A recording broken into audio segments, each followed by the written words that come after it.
Let me tell you something that's going to make you put your phone down. Not because it's shocking, because it's going to sound exactly like someone you know. A woman. Smart, educated, has a good job, pays her own bills, doesn't need anyone to take care of her.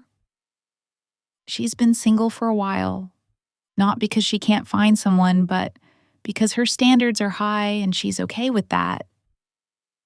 Then, one day, a man appears, says all the right things, knows exactly what she needs to hear, and over the course of 14 months, she sends him $47,000. She never met him in person, not once. His name was Daniel, except, spoiler, it wasn't. And here's the part that'll keep you up tonight. She still doesn't know for certain if Daniel ever existed at all. Her name is Sandra, 51 years old, middle school science teacher in Phoenix, Arizona, 2 grown kids, a rescue dog named Biscuit, and a LinkedIn profile that described her as passionate about STEM education. She was not the type to fall for anything. She had a colleague, young guy, early 30s, who once tried to get her to click a phishing email, and she spotted it in 4 seconds flat. She taught her students about misinformation every semester. She was that person at Thanksgiving who fact-checked things at the table in real time. And yet, it started on a Tuesday in March 2021. She downloaded Hinge, not because she was desperate, just because her daughter wouldn't stop telling her to put herself out there. She spent 20 minutes on it, found it exhausting, and almost deleted it. Then Daniel appeared. His profile said 58, civil engineer. Originally from Stuttgart, Germany, lived in Seattle. His photo showed a tall man with silver hair and kind eyes, the kind of face that looked like it belonged on the cover of an AARP magazine, in the best possible way. His opening message was not, "Hey," it was, "I see you teach science. What's the most beautiful thing you've ever shown a student for the first time?" Sandra stared at that message for a long time. Then she answered. They talked every day for 3 weeks before he suggested moving to WhatsApp. She said fine. They talked every day for 3 more weeks. Then video calls started. And here's where it gets complicated. The video calls were real, a real face, a real voice, slightly accented English, charming, not heavy. He remembered things she'd said weeks earlier. He asked about her students by name. He sent her a photo of a sunset from what he said was a job site in Dubai.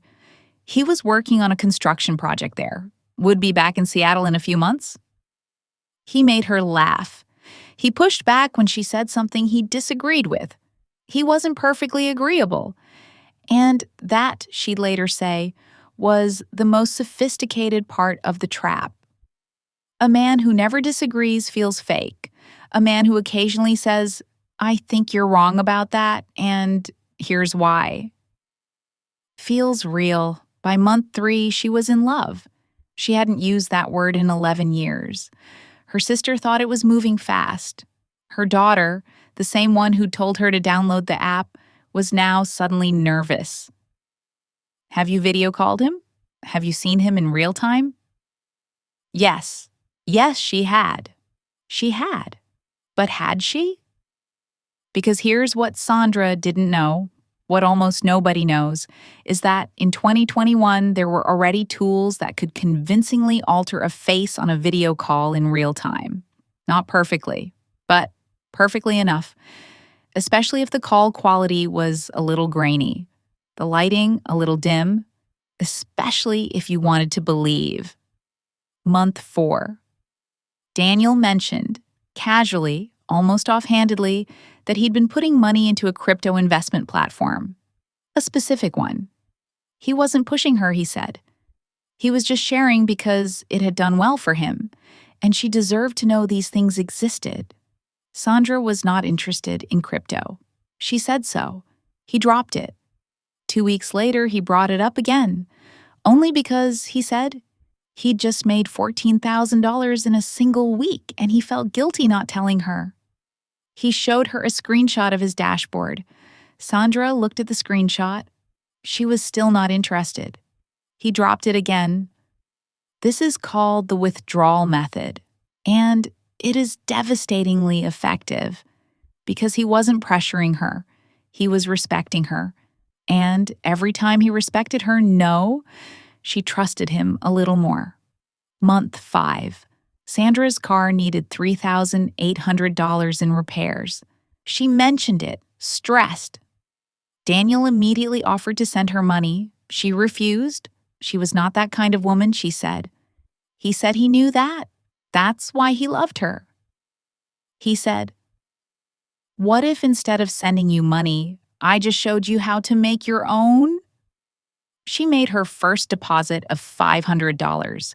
The platform showed her gains immediately: clean interface, professional design, customer service chat that responded within minutes. She deposited $2,000 more, then $8,000. The platform kept showing her gains. Her balance climbed. On paper, she was up $22,000 in 6 weeks. She told no one. Month 7. Daniel called her crying. She had never heard him cry before. He was in trouble. A payment on the Dubai project had fallen through. A bureaucratic nightmare, he said. The kind of thing that happened in international construction. He needed $12,000 to cover a bond, or he'd lose the contract. He'd lose everything he'd built. He was so ashamed to ask. He'd never asked anyone for money in his life. He just didn't have anyone else. Sandra sent $12,000. She told herself it was a loan. She told herself she'd seen his investment account. She told herself she knew this man. A month later, there was another emergency. Smaller, $4,500. Medical, this time. His mother in Stuttgart. She sent it. Then, he asked her to withdraw her crypto gains. He knew a better platform, higher returns. The old one would require a tax clearance fee to release funds. Just $8,700, and she could access everything. And this is the moment. This is the exact moment in every one of these stories where the trap fully closes. Because the money she thought she had, the $22,000 in gains, was never real. It was numbers on a screen, controlled by the same people who controlled Daniel. The tax clearance fee was the final extraction. She paid it. The next morning, Daniel's WhatsApp showed one gray checkmark. Message not delivered. She tried calling. Nothing. She went back to Hinge. The profile was gone. She Googled his photo. It belonged to a Swedish architect named Lars who had no idea his pictures had been stolen. Here is where most of these stories end. Woman loses money. Woman is embarrassed. Woman tells almost no one because the shame is unbearable. Sandra did not do that. She sat with it for exactly 4 days. She cried. She didn't eat much. She let herself feel every bit of it, the humiliation, the grief, the rage. She grieved Daniel even knowing Daniel wasn't real, because the feelings were real. That's the part people don't understand. The feelings are always real. On day 5, she opened a Google Doc. She wrote down everything, every date, every amount, every platform, every conversation she could remember. She took screenshots of everything she still had access to. She filed a report with the FBI's Internet Crime Complaint Center, IC3. She filed with the FTC. She contacted her bank.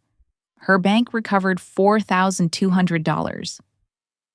The crypto was gone. By design, crypto is nearly impossible to trace and retrieve.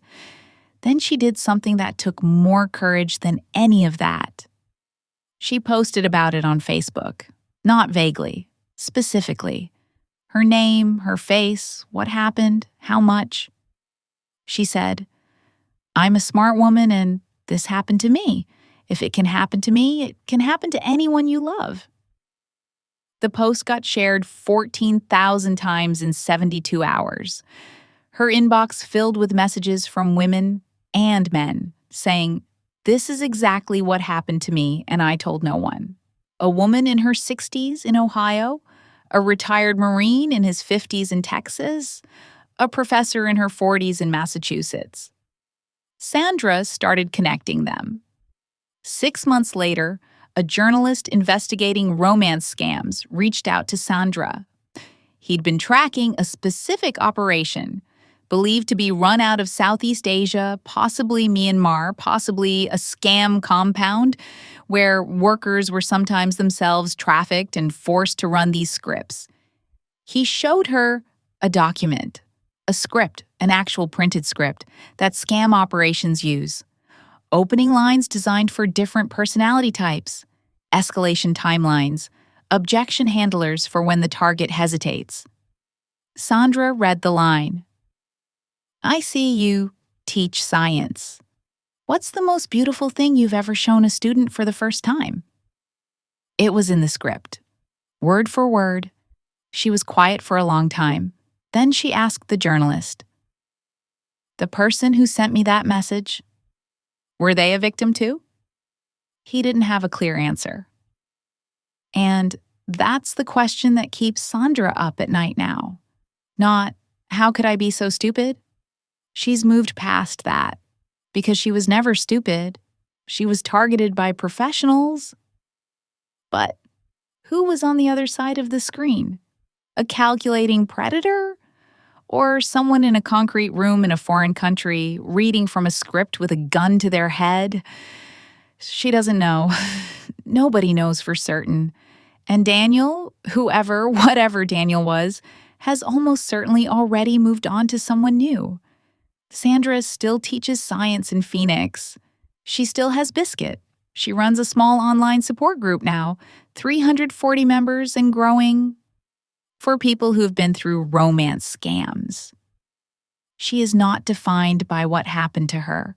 She is defined by what she did after. She told me something I haven't stopped thinking about. The most dangerous thing wasn't that I trusted him.